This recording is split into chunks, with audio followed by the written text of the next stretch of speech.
There is a painting in the Museo del Prado that no one who has truly seen it can ever forget. A woman alone, standing beside a coffin, in the middle of the Castilian plain, at night, with the wind stirring her mourning clothes and the fire of the torches lighting her face. She does not cry, she does not scream.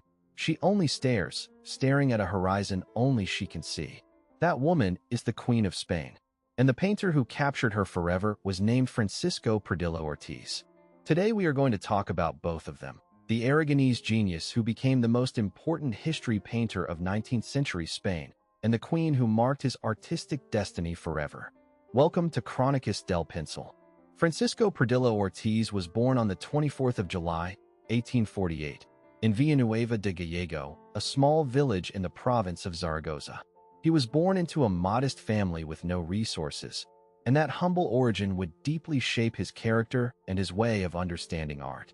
At the age of 11, lack of money forced him to abandon his studies in Zaragoza.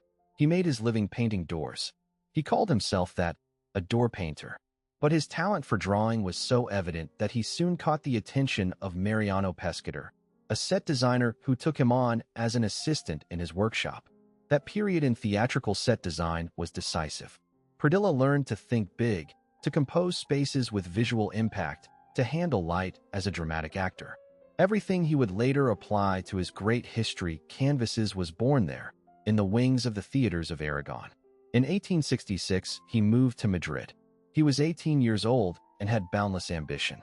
He became a devoted copyist at the Museo del Prado, where he spent hours studying Velázquez, Goya, and the great masters of the Spanish school. At the same time, he worked as an illustrator for the most prestigious cultural magazine of the moment, La Ilustración Española y Americana. In 1874, his great opportunity arrived, when he won one of the first grants at the newly created Spanish Academy in Rome. He was young, brilliant, and hungry for art. The Eternal City would change his life forever. It was in Rome that Pradilla found the character who would mark his artistic destiny, Queen Joan I of Castile. To understand why that figure obsessed him, we need to travel 3 centuries back, to the heart of Spanish history. Joan was born in Toledo in 1479. She was the daughter of the Catholic monarchs, Ferdinand and Isabella, and was educated in Renaissance humanism. She spoke Latin, played music, and possessed an extraordinary intelligence. But her destiny was not that of a free woman. It was that of a piece on the dynastic chessboard of her parents. In 1496, she was married to Philip of Habsburg, Archduke of Austria and Duke of Burgundy. That man, whom history would come to know as Philip the Handsome, was extraordinarily attractive. Their meeting was thunderous. The chronicle tells that on the night of her arrival in Flanders, they asked the priests to marry them at once, without waiting until the next day, because neither of them could contain themselves. But that overwhelming passion soon became a prison. Philip was unfaithful, frivolous, and calculating. He surrounded Joan with Flemish spies and courtiers, isolated her from her Spanish ladies-in-waiting, and began to treat her passionate temperament as a mental illness. The first signs of Joan's mental instability appeared around 1498, with episodes of apathy, deep melancholy, and refusal to eat. Meanwhile, in Spain, Joan's older siblings were dying one after another. And suddenly, without having sought it or desired it, Joan became the heir to Castile and Aragon. She was the Queen of Spain, but she was locked away in Flanders, at the mercy of a husband who did not love her. The final catastrophe came in September of 1506. Philip died suddenly in Burgos. He was 28 years old. The official cause was typhoid fever, although the rumors of the time spoke of poison. Joan, on receiving the news, became petrified like a statue. She did not cry, she did not scream, she fell into absolute silence. And then began what history would transform into legend. Joan refused to be separated from her husband's corpse. She ordered the coffin to be opened repeatedly, kissed it, and gazed at it for hours.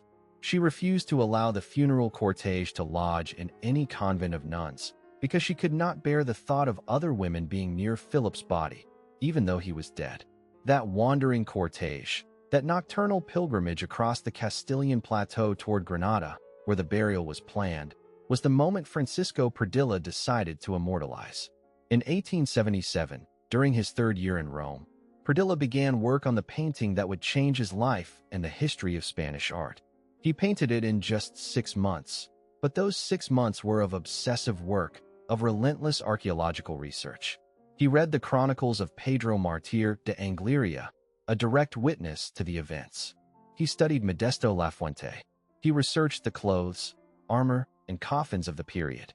He traveled to Lake Trasimeno in Italy to sketch the natural landscape he needed for the background of the scene. Nothing could be invented, everything had to be true.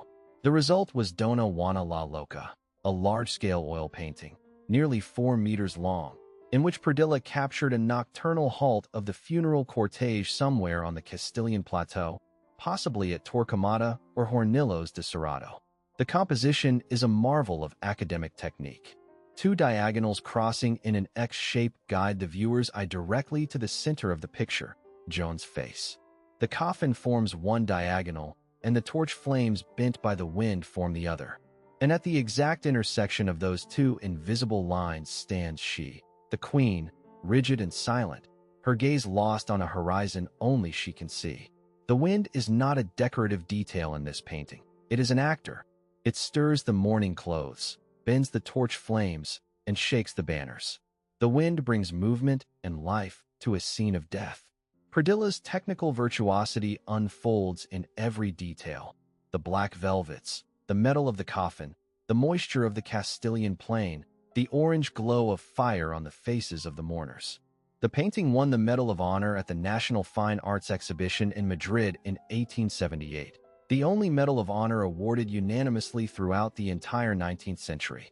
That same year, it also won the Medal of Honor at the Universal Exposition in Paris and the Grand Cross of the French Legion of Honor.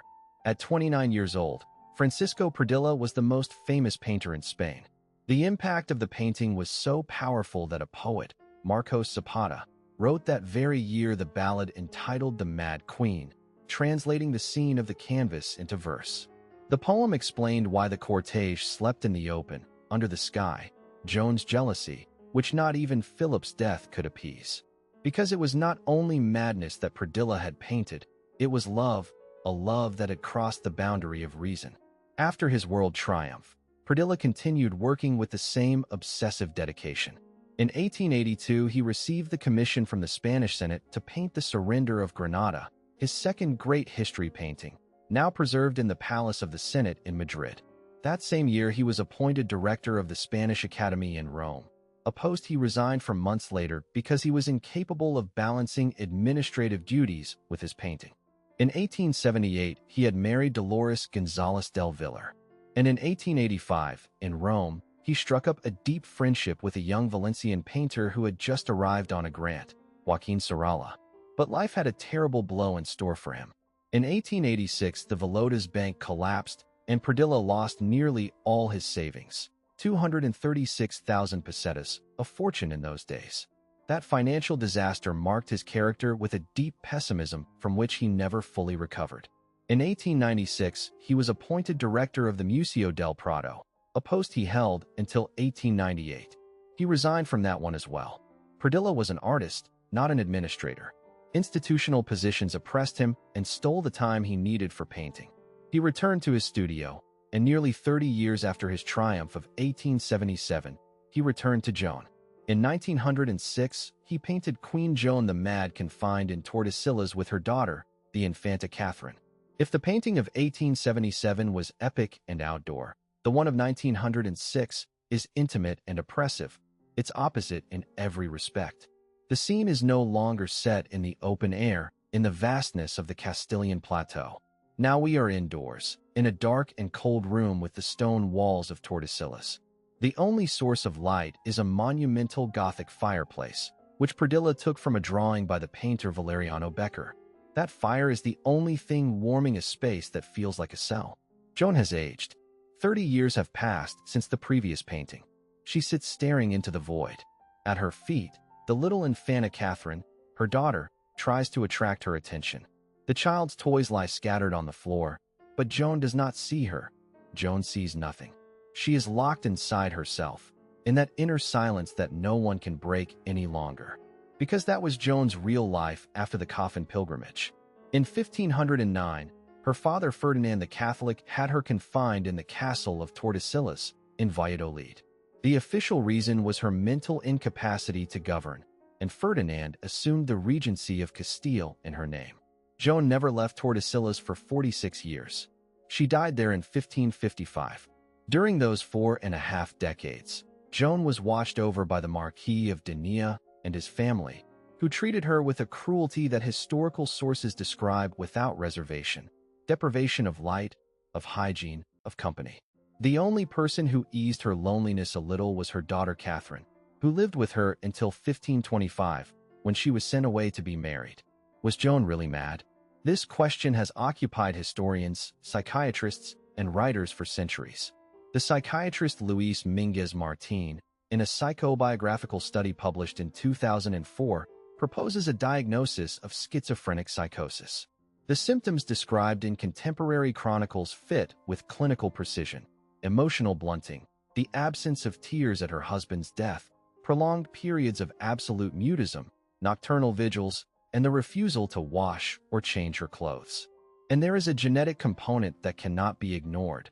Joan's maternal grandmother, Isabella of Portugal, had been confined for dementia in Arevalo. But there is another school of thought, more recent, that puts forward a radically different hypothesis. A revisionist and feminist current that argues Joan was not mad, or that if she had a fragile mental predisposition, it was the cruelty of the men around her that destroyed her. Her father Ferdinand used her to legitimize his regency. Her husband Philip manipulated her and isolated her in order to control Castile. Her son Charles, who would become Emperor Charles I of Spain and V of Germany, kept her confined in Tordesillas for 40 more years because a mad mother was the perfect excuse for exercising power without question. From this point of view, Joan's madness was at least partly a political construction, a narrative fabricated by the men who wanted her throne. And what Pradilla captured in his two paintings, knowing it or not, were the two faces of the same truth: mental disorder and human injustice. The painting of 1877 exerted an extraordinary influence on Spanish cinema. It was literally the visual script that directors used to recreate the figure of Joan on screen. In 1909, Ricardo Baños and Alberto Mauro filmed Mad Love, one of the first Spanish fiction films, bringing Pradilla's canvas to life. In 1948, Wando Orduna filmed another version of the same title, using the aesthetic of the painting to reinforce the national symbols of Francoism. In 2001, Vicente Aranda filmed Joan the Mad with Pilar López de Ayala, which earned her the Goya Award for Best Actress. And in 2016, the film The Broken Crown by Jordi Frada reconstructed the wandering funeral with Pradilla's painting as a direct visual reference. An art historian has written that for contemporary filmmakers, it is impossible to separate the historical figure of Joan from the vision Pradilla consecrated in the 19th century. The painting is not merely a masterpiece. It is the visual memory of a nation. Francisco Pradilla did not limit himself to the Joan paintings. His body of work is wide and varied. The Surrender of Granada of 1882, housed in the Senate, is a monument to Spanish history painting. The Last Sigh of the Moor of 1892 continues his exploration of the past. The Last Moments of El Cid, the royal portraits of Alfonso I the Battler and Alfonso V the Magnanimous for Zaragoza, and an immense body of landscape work, especially of the Pontine marshes in Italy, where he experimented with Impressionism and proved that his talent went far beyond history painting. In his final years, Pradilla transformed his way of working. The great monumental canvases gave way to smaller formats, the so-called cabinet paintings, delicate and intimate, intended for the drawing rooms of the Madrid upper bourgeoisie. The man who had conquered Paris with 4 meters of canvas ended by finding his peace in works more inward-looking and more personal. Francisco Pradilla died on the 1st of November, 1921, at his home on Paseo de Rosales in Madrid. He was 73 years old. He had lived long enough to see the birth of cinema, photography, and the avant-gardes, but he remained faithful to his conviction. Art must be true, archaeologically, technically, and emotionally true, in every detail and every brushstroke. The painting of Doña Juana la Loca still hangs in the Museo del Prado. If you ever go to visit it, find that face at the center of the composition, that woman standing beside her husband's coffin, in the middle of the Castilian night and look into her eyes. There is something in that gaze that goes beyond madness. There is dignity, there is an infinite solitude, and there is love, a love so intense it did not know how to become anything else. Pradilla gave a face to that tragedy. And thanks to him, Joan I of Castile ceased to be a footnote in the history books and became an eternal presence. Thank you for joining me today on Chronicles del Pincel.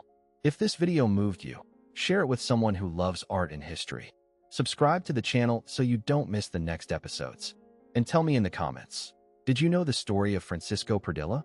Had you ever seen the painting of Joan the Mad before? Until next time.